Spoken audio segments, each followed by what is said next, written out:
Hey guys, welcome back to noise kitchen. ఈరోజు మనమైతే శనగపప్పు కర్రీని అయితే రెడీ చేసుకోబోతున్నాం. దాన్ని చనా దాల్ కర్రీ అని కూడా అంటారు. ఫస్ట్ అయితే శనగపప్పుని అయితే బాయిల్ చేసుకోవాలి.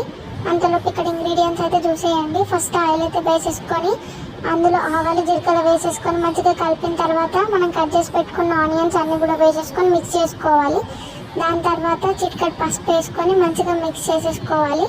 దాని తర్వాత జింజర్ గార్లిక్ పేస్ట్, అల్లం అది వేసేసుకొని మిక్స్ చేసిన తర్వాత మనం బాయిల్ చేసుకున్న శనగపప్పు చనా దాల్ దాన్ని తీసుకొని దానిలో వేసేసి మంచిగా మిక్స్ చేసిన తర్వాత మనకు కావాల్సినంత సాల్ట్ అండ్ ఉప్పు కారం అయితే మంచిగా వేసేసుకొని మిక్స్ అయితే చేసేసుకోవాలన్నమాట.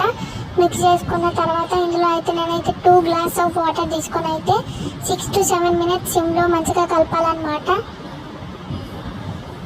సో అప్పుడైతే మన కర్రీ అయితే రెడీ అయిపోతుంది. Thank you for watching. Subscribe for more videos.